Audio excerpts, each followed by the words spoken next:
உழவே உலகு நிகழ்ச்சியில் இன்று நாம் பார்க்கவிருப்பது மரம் ஒரு வரம் பகுதி. இயற்கையின் படைப்பில் மரங்கள் விசித்திரமானவை. அவை மனிதனுக்கு மருந்தாவதுடன் காய்ந்த பிறகு விறகாகவும் வீட்டு உபயோக பொருளாகவும் பயன்படுகிறது. மரத்தின் வேர்கள், கிளைகள் மற்றும் இலை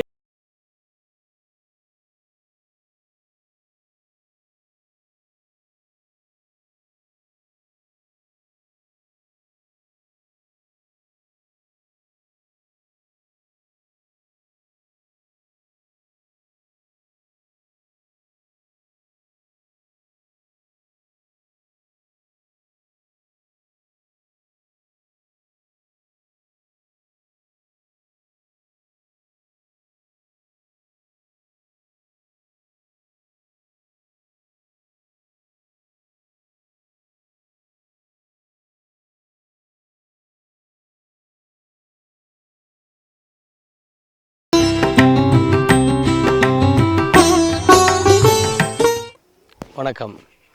என் பேர் சந்தானம். சொந்த ஊர் நாமக்கல் பக்கத்தில் கோனூர் அப்படின்னு ஒரு கிராமம்.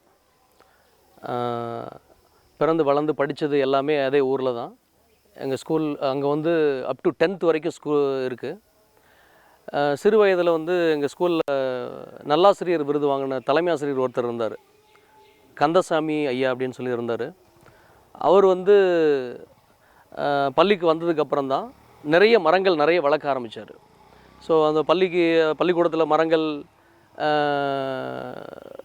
குழி பறிக்கிறதுலேருந்து மரங்களை வச்சு தண்ணி ஊற்றி வளர்த்துறதுலேருந்து எல்லா வேலையும் நாங்கள் பசங்களோட சேர்ந்து செஞ்சிட்ருப்போம். ஸோ அப்போ இருந்தே அந்த மரத்தின் மேலே ஒரு ஈடுபாடும் ஆர்வமும் வந்து எனக்கு இருந்தது. அதுக்கப்புறம் காலேஜ் போய் படித்து முடித்து அதுக்கப்புறம் ஒரு 13-14 வருஷம் வந்து வேறு ஸ்டேட்லலாம் ஒர்க் பண்ணிகிட்டு இருந்தேன். நான் வந்து textile background, diploma textile processing பண்ணியிருக்கேன். வேறு ஸ்டேட்டில் இருந்தாலும் கூட இதை பற்றின ஒரு எண்ணம் எனக்கு மைண்டில் எப்போவுமே இருந்துக்கிட்டே தான் இருந்தது. அப்புறம் மேரேஜுக்கு அப்புறம் இங்கே சவுத்துக்கு வந்ததுக்கப்புறம் எனக்கு இங்கேயே இருக்கிறதுக்கான ஒரு வாய்ப்பு கிடச்சிது. அப்போ வந்து இந்த வேலையை வந்து நான் மைண்டில் இருந்ததை இந்த மரம் நடுறதை பண்ணணும் அப்படின்னு சொல்லி எனக்கு ஒரு இது வந்தது. அதுக்கப்புறம் மரங்களையெல்லாம் நான் கொஞ்சம் கொஞ்சமாக நட ஆரம்பித்தேன். இதுக்கு வந்து எங்கள் அம்மாவும் சரி, ஃபேமிலிலையும் சரி எல்லாமே ரொம்ப கோஆப்ரேட் பண்ணாங்க. அப்புறம் முதல் முறையாக ஒரு திருமணத்துக்கு போயிருந்தப்போ அந்த மரக்கன்றுகள்லாம் கொடுப்பாங்க இல்லைங்களா, ஒரு மரக்கன்று கிடச்சிது. அது அந்த ஒன்றை வந்து ஊரில் கொண்டு போய் கருப்பனார் கோயிலில் வச்சு அதை வளர்த்தேன். அந்த முதல் மரம் வச்சதுக்கு அப்புறம் தான் எனக்கு தோணுச்சு இங்கேருந்து ஸ்டார்ட் பண்ணுவோம் அப்படின்னு சொல்லி. அங்கே ஸ்டார்ட் பண்ணதுக்கப்புறம் ஒரு 10 கோயில்களில் ஊரை சுற்றி எல்லா கோயில்லையும் வச்சேன் நான். அப்புறம் எலிமெண்ட்ரி ஸ்கூலு, ஹை ஸ்கூலு, அப்புறம் primary health centre, cooperative society, இந்த மாதிரி நிறைய இடங்களில் மரம் வச்சு இது வந்து கடந்த 6 வருஷமாக பண்ணிகிட்ருக்கேன் நான். இது வரைக்கும் ஒரு 3000 மரங்கள் வச்சு வளர்த்துக்கிட்டு இருக்கேன். இதுக்கு உண்டான பராமரிப்பு செலவு, தண்ணீர் செலவு, இது எல்லாமே என்னுடைய சொந்த செலவில் ஏற்றுக்கிட்டு நான் செஞ்சுக்கிட்டு இருக்கேன். இந்த மரம் வளர்க்குறதுக்கு இந்த இறைவனுடைய அருளினால் பறவைகளும் சேர்ந்து எனக்கு ரொம்ப உதவியாக இருக்குது. இதில் இது இல்லாமல் நிறைய நண்பர்கள் பார்த்திங்கன்னா அவங்களுடைய திருமண நாள், அப்புறம் அவங்களுடைய குழந்தைகளுடைய பிறந்த நாள், இல்லை அவர்களுடைய மூதாதையர்களுடைய நினைவு நாள், இந்த மாதிரியான சமயங்களில் ஒரு தொகையை கொடுத்து அவங்களுடைய ஞாபகார்த்தமாக மரங்கள் வைக்கிறதுக்கு சில சமயம் எனக்கு சொல்லுவாங்க. 2000 ரூபாய், 5000 ரூபாய் அந்த மாதிரிலாம் பணம் கொடுப்பாங்க. அந்த பணத்துலேயும் மரங்கள் வாங்கி நிறைய இடங்களில் வச்சு அவங்களுடைய பெயர் பலகையை போட்டு மரத்தை வளர்த்துக்கிட்டு இருக்கேன்.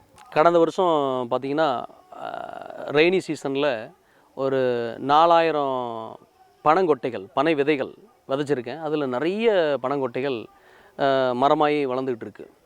இப்போ இந்த மரக்கன்றுகள் நடுறதை இன்றைக்கி வந்து நான் தனிப்பட்ட முறையில் பண்ணுறது ஒன்று, இது இல்லாமல் நிறைய அமைப்புகள், நிறைய இயக்கங்கள் சேர்ந்து இதை பண்ணிகிட்ருக்காங்க.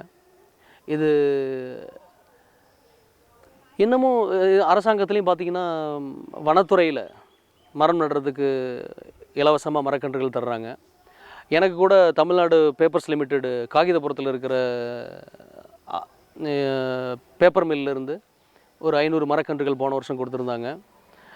அதுவும் ஊரில் இருக்கிற குளத்தில் தான் நட்டு வளர்த்துக்கிட்டு இருக்கேன். அதுவும் நல்ல முறையில் இந்த வருஷம் வளர்ந்துருக்குது. 2 வருஷத்தில் ரொம்ப அழகாக வளர்ந்துருக்குது. அதே மாதிரி நிறைய பேர் நான் 10,000 வச்சேன், 1,00,000 மரங்கள் நட்டேன், 2,00,000 மரங்கள் நட்டேன்னு சொல்கிறவங்க நிறைய பேர் இருக்காங்க. ஆனால் நட்ட மரங்கள் வளர்த்தாங்களா, வளர்ந்துருக்குதா அப்படின்னு கேட்டிங்கன்னா, சக்ஸஸ் ரேட் அப்படின்னு பார்த்தீங்கன்னா கண்டிப்பாக ரொம்ப கம்மியாக தான் இருக்கும். அதுக்கப்புறம் நிறைய பேர் நட்டு முடிச்சதுக்கப்புறம் அந்த பக்கமே கூட போகிறது கூட இல்லைங்க. எல்லாம் பேருக்காக நடுவாங்க. நிறைய பேர் நட்டுட்டு இன்றைக்கி நான் நட்டேன் அப்படின்னு சொல்லிட்டு ஒரு ஃபோட்டோ பிடிச்சி நியூஸ் பேப்பரில் போட்டுருவாங்க, இல்லை வேறு எங்கேயா ஸ்டேட்டஸ் வச்சுருவாங்க. பட் என்னோடது பார்த்தீங்கன்னா 100% சக்ஸஸ் ரேட் இருக்கும். நான் ஒரு மரத்தை மண்ணில் வச்சுட்டேன் அப்படின்னா அது வந்து ஒரு குழந்தைய பத்து பூமியில் போடுற மாதிரி. அது குழந்தைக்கு தேவையான எத்தனை தேவைகள் என்னென்ன பண்ணணுமோ அந்தந்த டைமுக்கு அது பண்ணணுமோ, அதே மாதிரி இந்த மரம் வளர்ந்து ஆளாகிற வரைக்கும் என்னென்ன தேவை இருக்கோ அது அத்தனையும் செய்துக்கிட்டே இருக்கணும். அதனால் மரம் வந்து அதுவும் ஒரு உயிர் தான் அப்படின்னு சொல்கிறது கூட, அது ஒரு உயிர். அந்த உயிரை வந்து நீங்கள் காப்பாற்றுற வரைக்கும் தேவையான அளவு தண்ணி இது எல்லாம் அந்தந்த டைமுக்கு கொடுத்து அதை வந்து கண்டிப்பாக வளர்த்தணும். நான் வந்து எங்கள் ஊரில் தண்ணி வசதியே கிடையாதுங்க. எங்கள் நாமக்கல் டிஸ்ட்ரிக்டில் இருக்கிற எங்கள் ஊர் வந்து வறட்சிக்கு பேர் போன ஊர், தண்ணியே கிடையாது. அந்த ஊரில் லாரியிலேருந்து தண்ணி வாங்கி ஊற்றி வளர்த்துக்கிட்டு இருக்கேன். ஒரு லாரி தண்ணி பார்த்திங்கன்னா 24,000 லிட்டரு, 3,000 ரூபாய். ஒரு மாதத்துக்கு குறைஞ்சது 8லேருந்து 12 லோடு வரைக்கும் எனக்கு தேவைப்படும். ஸோ தண்ணிக்கு மட்டுமே பார்த்திங்க அப்படின்னா குறைஞ்சது ஒரு 30,000 ரூபா செலவு பண்ணுறேன். அதுக்கு எனக்கு இந்த தண்ணி எடுத்து விடுறதுக்கு, தண்ணி விடுறதுக்கு, இதுக்கெல்லாம் வந்து ஆள் வச்சுருக்கேன் நான். அப்போ அவங்களுக்கும் செலவுகள் பார்த்தீங்கன்னா ஒரு 10,000க்கு மேலே போச்சு அப்படின்னா ஒரு ஆவரேஜாக ஒரு மாதத்துக்கு 40,000 ரூபா செலவாகும். எனக்கு இந்த லாஸ்ட்டு 6 இயர்ஸில் பார்த்தீங்கன்னா இதுக்கு மட்டுமே ஒரு 20 லட்ச ரூபாய்க்கு மேலே செலவு பண்ணியிருக்கிறேன்.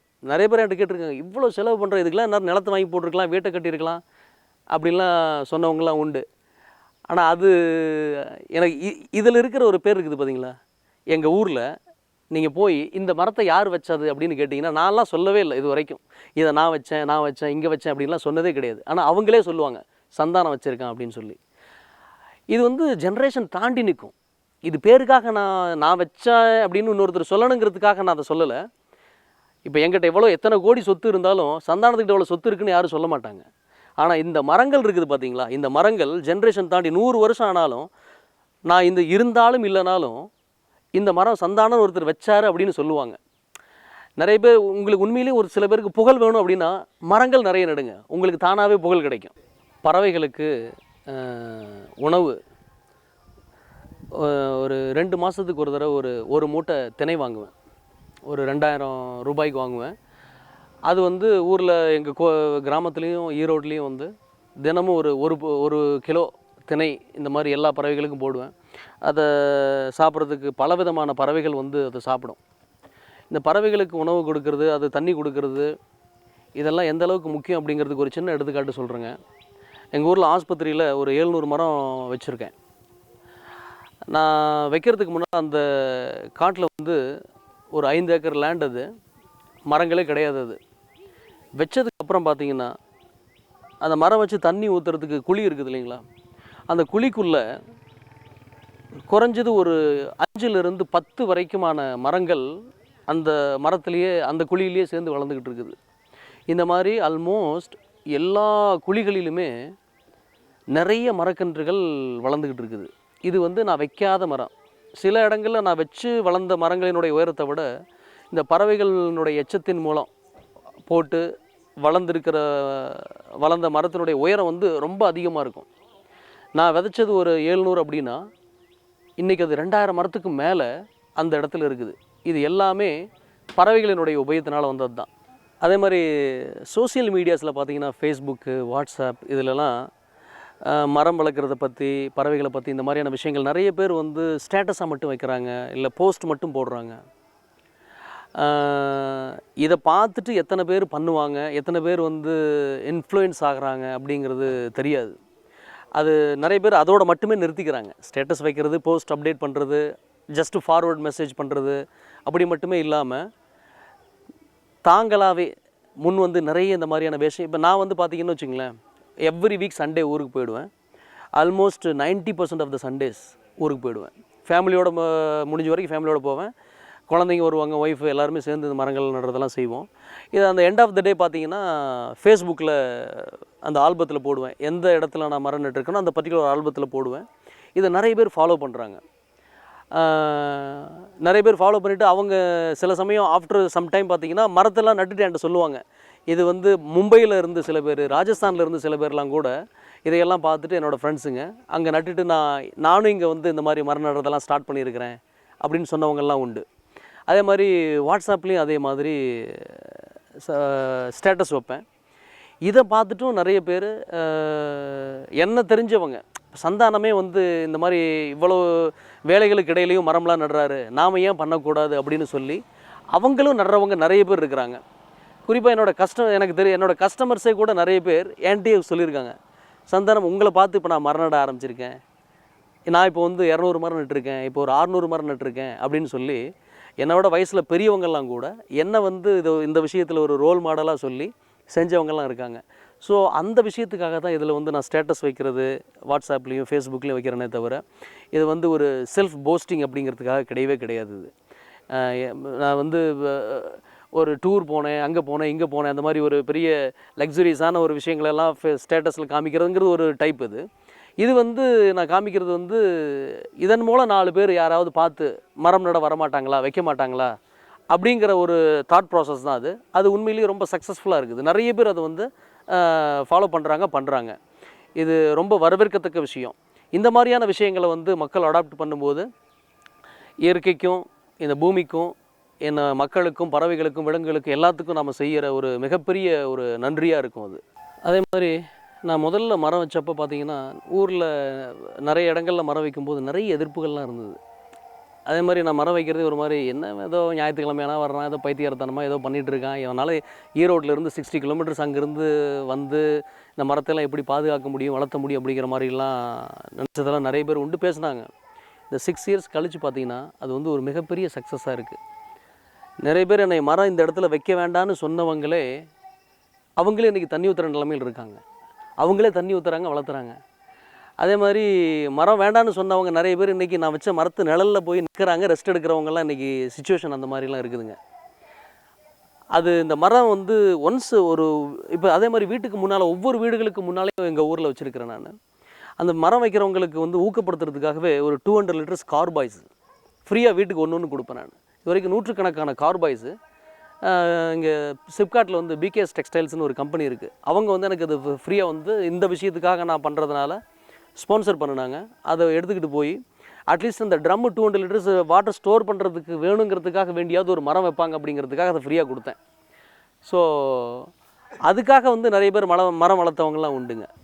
அதே மாதிரி இப்போ நான் ஒரு கம்பெனியில் ஒர்க் பண்ணுறேன். ஒரு கம்பெனியுடைய ரெப்ரசன்டேட்டிவாக தான் நிறைய கஸ்டமர்ஸ்லாம் நான் விசிட் பண்ணுவேன். இப்போ நான் ஒரு கஸ்டமர்ஸ்கிட்ட போனேன் அப்படின்னா, இப்போ ஒரு கம்பெனியோட பர்சனாக என்னை பார்க்குறாங்க அப்படிங்கிறத விட என்னை ஒரு இயற்கை ஆர்வலராக பார்க்குறவங்க தான் அதிகம். நான் போனேன்னா என்னோடய ப்ராடக்ட்ஸை எங்கள் கம்பெனி பற்றி பேசுகிறதுக்கு முன்னால் முதல்ல மரங்களை பற்றி தான் முதல்ல ஸ்டார்ட் பண்ணுவாங்க. அந்த மாதிரி நிறைய கஸ்டமர்ஸ் இருக்காங்க.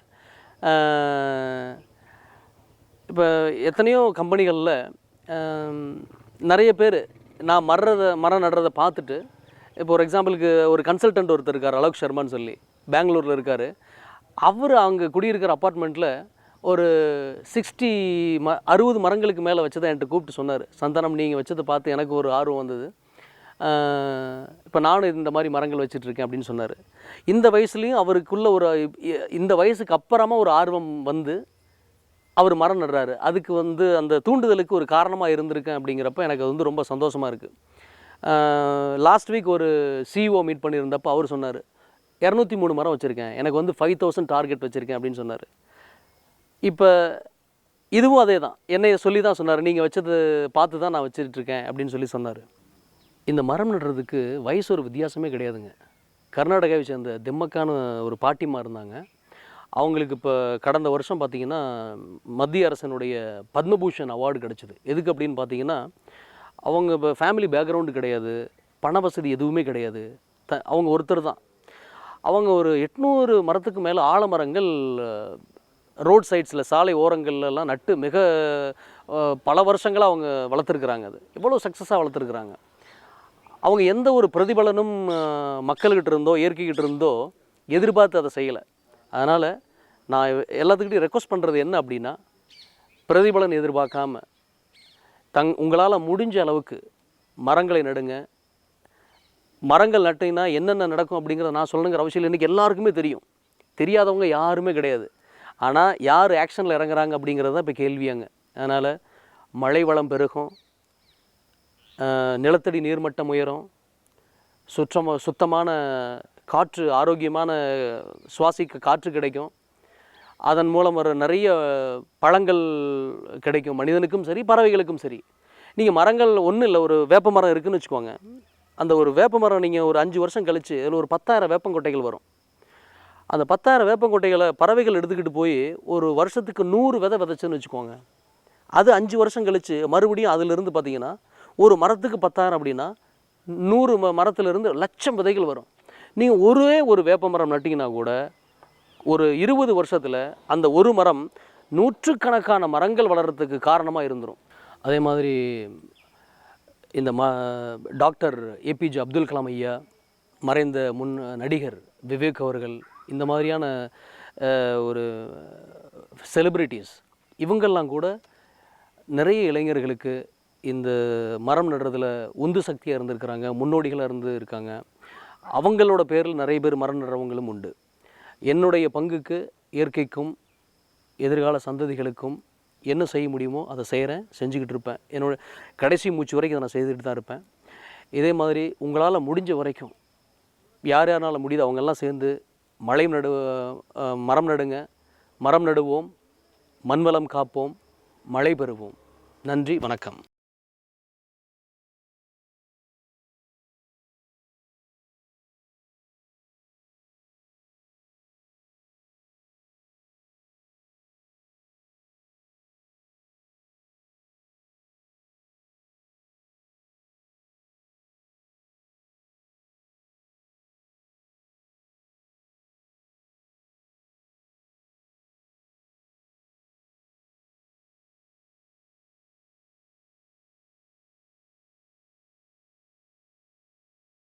செய்திருக்கிறார்கள். ஒரு கையை தட்டினால் ஓசை வராது என்பது போல வனத்துக்குள் திருப்பூர் மற்றும் பல்வேறு அமைப்புகள், பகுதி மக்கள் என அனைவரது ஒத்துழைப்புடன்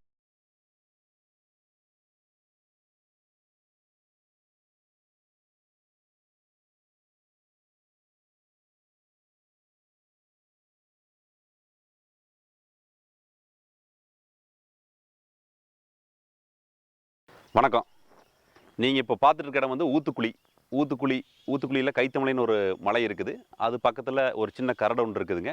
அந்த கரடு பார்த்தீங்கன்னா இது எனக்கு பின்னாடி இருக்க இடம் பார்த்தீங்கன்னா இது அந்த கரடு. இதில் பார்த்தீங்கன்னா இது ஃபுல்லாக வந்து பாறைகளும் வறண்ட மரங்களும், மக்கள் வந்து விறகுகளுக்காக மரத்தை வந்து வெட்டிக்கிட்டு ரொம்ப வறண்ட மாதிரி இருந்ததுங்க. நமக்கு வந்து நாங்கள் அதிர்ஷ்டம் நினைக்கிற அந்த கொரோனா வந்ததுங்க. கொரோனா வரங்காட்டி நாங்கள் வந்து இயற்கை திரும்பி பார்த்தோம். திரும்பி பார்க்கல இப்படி நம்ம ஊர் இப்படி இருக்குன்னு சொல்லி வருத்தப்பட்டோம். அப்புறம் நாங்கள் வந்து 4-5 பேர் கலந்து பேசுகிறோம். கலந்து பேசி ஒரு நல்ல ஐடியா கிடைக்குதுங்க. அதுக்கு வந்து என்ன பண்ணலாம் அப்படின்னு முடிவு பண்ணையில் வந்து ஓகே, இதை சுற்றி வந்து நம்ம மரம் வைக்கலாம் அப்படின்னு முடிவு பண்ணுறேங்க. மரம் வைக்கலான்னு முடிவு பண்ணையில் மரம் வச்சிட்டா வெளியே கம்பி வேலி இல்லைன்னா மரங்கள் வந்து ஆடு மாடு எல்லாம் மேய்ஞ்சு மரங்களை அழிச்சிருங்க. நம்ம கஷ்டப்பட்டு வச்சாலும் அது பிரயோஜனம் இல்லாமல் போயிடும். அதனால் நாங்கள் என்ன பண்ணுறோம், okay first we'll do one thing, நம்ம ஃபென்சிங் பண்ணலாம் அப்படின்ட்டு இந்த காடு ஃபுல்லாக 63 ஏக்கரா நாங்கள் ஃபென்சிங் பண்ணிடுவோம். ஆக்சுவலாக வந்து 70 ஏக்கரா, ப்ராப்பர் மெஷர்மெண்ட் எனக்கு எக்ஸாக்டாக சொல்ல தெரியலிங்க. 70 ஏக்கரா இது புறம்போக்கு கவர்மெண்ட்டோட நிலங்கள். இது ஃபென்சிங் பண்ணி முடிச்சிடுறோம். இதுக்கு ஒரு 4 பக்கம் கதவு வைக்கிறோம். நம்ம வண்டி வந்து தண்ணி விடுறதுக்கு, மரங்கள் கொண்டு வந்து வச்சுட்டு போகிறதுக்கு, இதுக்காக வழிகள் விட்டுறோம். ஸோ இதுக்கு வந்து நம்ம என்னென்ன பண்ணலாம், இந்த ஒரு ஐடியா பண்ணி முடிச்சுட்டு இதுக்கு நம்ம என்னென்ன யார் உதவி கேட்கலாம்னு நினைக்கல வந்து வனத்துக்குள் திருப்பூர் அப்படிங்கிற அமைப்புட்டு நாங்கள் அப்ரோச் பண்ணுறோமுங்க.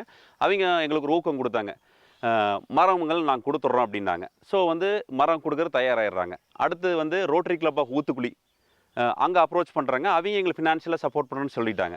அடுத்தது ரியல் எஸ்டேட் உரிமையாளர் சங்கம் ஒன்று இருக்குங்க. அவங்கள கேட்டால் அவங்களும் சப்போர்ட் பண்ணுறாங்க.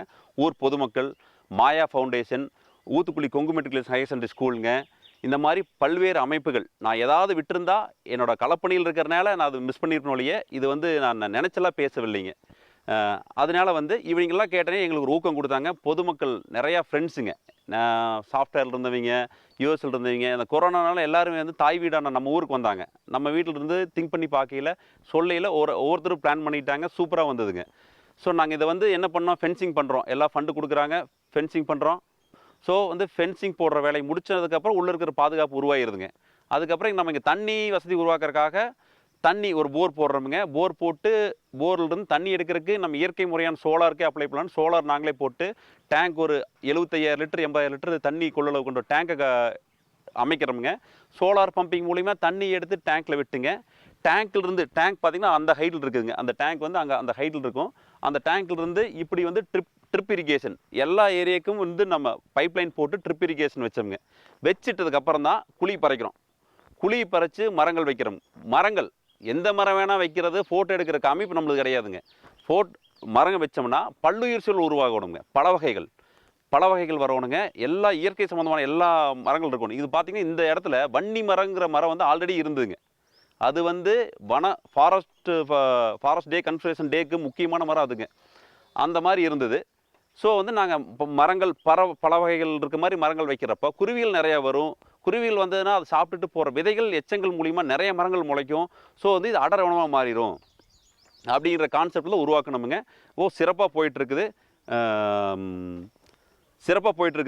இதில் வேறு என்ன சொல்லணும், இதில் வந்து மேலேருந்து தண்ணியெல்லாம் போகிற பாதையில் நாங்கள் என்ன பண்ணலான்னு திங்க் பண்ணுறோம். இந்த தண்ணியெல்லாம் அரிச்சிட்டு போகிறது வந்து ஒவ்வொரு இடத்துலையுமே ஒரு குழிங்க.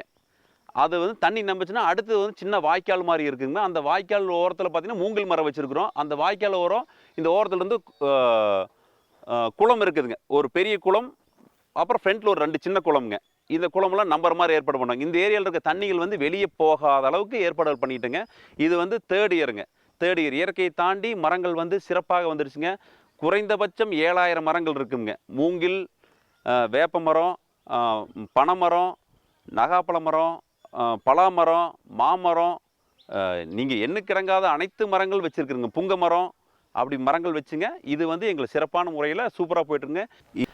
இந்த வனம் பகுதியை எங்களுக்கு இருக்க கொள்கை என்னன்னா, நாம் 3 வருஷம் அதிகபட்சம் 3 வருஷம் இது தண்ணி விட்டு காப்பாற்றிட்டா அது அதையவே காப்பாற்றிக்கும் அப்படின்னு நம்பிக்கையோட அதுக்கு மூல காரணமாக இருக்கிற தண்ணியை எப்படி வந்து இந்த செடிகளுக்கு வர மாதிரி ஏற்பாடு பண்ணுறங்கிற அமைப்பில் நாங்கள் என்ன பண்ணுறோம், இந்த இடத்த சுற்றியும் வந்து தண்ணி சேமிக்கிற மாதிரி இடங்கள் உருவாக்குறோமுங்க. எல்லாமே நாம் உருவாக்குறது. ஃபஸ்ட்டு என்ன பண்ணுறோம், மலையிலிருந்து வர தண்ணிகள் வந்து இந்த மாதிரி 10க்கு 10 இருக்கிற மாதிரி ஒரு 20 குட்டை இருக்குதுங்க. 20 குட்டையும் நம்பி அந்த தண்ணி வந்து நம்ம உருவாக்கின செடிகள் இருக்கிற ஒரு சின்ன சின்ன குழிகள் இருக்குது. இதெல்லாம் நம்பி அடுத்தது அந்த வாய்க்கால் ஓரத்தில் அப்படியே தண்ணி போகுதுங்க. அங்கே நாம் உருவாக்கியிருக்கிற பிரம்மாண்டமான குட்டை ஒன்று உருவாக்கியிருக்கோம். அது ஒரு மினிமம் ஒரு 10 லட்சம் லிட்டர் தண்ணி வந்து சேமிச்சுக்குங்க. அந்த இடத்துக்கு போய் சேரும். அதே மாதிரி இந்த பக்கம் 2 சிறிய குட்டைகள் இருக்குதுங்க. இது எதுக்காக நம்ம சேமிக்கிறோம்னா, தண்ணி இந்த இடத்துல அப்படியே கீழே போச்சுன்னா அந்த மரங்களுக்கு அதுகளே உயிர் வாழ்ந்து அதுகளே பெருக்கிக்குங்க. இந்த குட்டைகள் தண்ணி இருக்கிறனால இந்த சுற்றி வந்து பூரா டவுனாக இருக்கிறனால இங்கே வீடு ஏரியாவில் இருக்கிற அனைத்து உயிரினங்களுமே இங்கே வந்து தண்ணி இறந்திக்கலாம், இங்கே உயிர் வாழ்ந்துக்கலாம். அது வந்து உணவு சாப்பிட்டு அது போடுற விதைகள் மூலிமா இங்கிருந்து பல கிலோமீட்டருக்கு போய் விதைகள் இங்கிருந்த நான் ஃபஸ்ட்டு சொன்ன மாதிரி வன்னி மரங்கிற மரத்தோட விதைகள் அதுக்கு போய் எங்கே போடுன்னு நமக்கு தெரியாது. அது போகிற இடம் தண்ணி குடிக்கிற இடமா இருக்கலாம், அல்லது வந்து உணவு சாப்பிட்ற இடமா இருக்கலாம். அங்கே போய் போடுற விதையினால ஒவ்வொரு இடத்துலையும் வந்து இந்த மாதிரி மரங்கள் உருவாகுங்க.